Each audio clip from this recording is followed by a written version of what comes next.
अगर मैं आपसे कहूं कि कभी-कभी शमशान में जलने वाली लाशें पूरी तरह नहीं जलती और कभी-कभी उनमें से कुछ घर भी लौट आती हैं। आज जो कहानी मैं आपको सुनाने जा रहा हूं, वो एक ऐसे आदमी की कहानी है जिसने अपने दोस्त की चिता खुद जलाई थी, लेकिन उसी रात उसका दोस्त उसके घर के दरवाजे पर खड़ा था और सबसे डरावनी बात, उसके दोस्त की लाश अभी भी शमशान में जल रही थी। ये कहानी है राहुल की। राहुल और उसका सबसे अच्छा दोस्त अमन बचपन से साथ थे। दोनों हर काम साथ करते थे, लेकिन एक रात अमन का एक भयानक एक्सीडेंट हो गया। राहुल जब अस्पताल पहुंचा तब तक अमन की मौत हो चुकी थी। राहुल टूट गया, लेकिन उसे सबसे मुश्किल काम करना था, अपने सबसे अच्छे दोस्त का अंतिम संस्कार। उस रात बारिश हो रही थी। राहुल और कुछ लोग अमन की लाश लेकर शमशान घाट पहुंचे। चारों तरफ अंधेरा था, सिर्फ चिता की आग जल रही थी।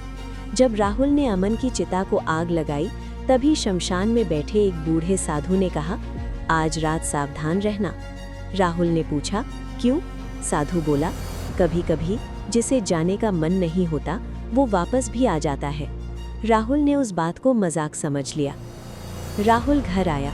वो बहुत थक चुका था और जल्दी ही सो गया, लेकिन रात के 2 बजे उसे अपने दरवाजे पर धीरे धीरे दस्तक सुनाई दी। राहुल नींद में बोला, कौन है? बाहर से आवाज आई, मैं हूँ अमन। राहुल की नींद उड़ गई। राहुल धीरे धीरे दरवाजे के पास गया। उसका दिल जोर से धड़क रहा था। उसने दरवाजे के नीचे से किसी के पैरों की परछाई देखी और फिर वही आवाज, राहुल दरवाजा खोल। राहुल डर गया, क्योंकि अमन की लाश तो अभी शमशान में जल रही थी। डर के मारे राहुल ने अपने दोस्त विकास को फोन किया। विकास अभी भी शमशान में था। राहुल ने पूछा, अमन की चिता अभी जल रही है? विकास बोला, हाँ, अभी आधी भी नहीं जली।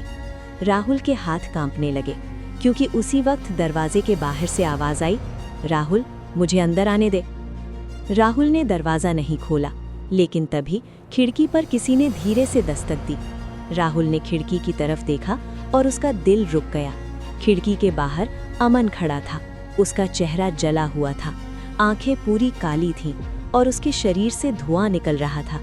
अमन धीरे से बोला, तू मुझे अकेला छोड़कर क्यों आ गया? राहुल रोने लगा, तू मर चुका है अमन। अमन मुस्कुराया और बोला, लेकिन मैं अभी भी जल रहा हूँ। फिर उसने अपना हाथ उठाया। उसका हाथ पूरी तरह जला हुआ था। राहुल को अचानक शमशान वाले साधु की बात याद आई। कभी कभी जिसे जाने का मन नहीं होता वो वापस आ जाता है। अमन जोर से दरवाजा पीटने लगा, दरवाजा खोल।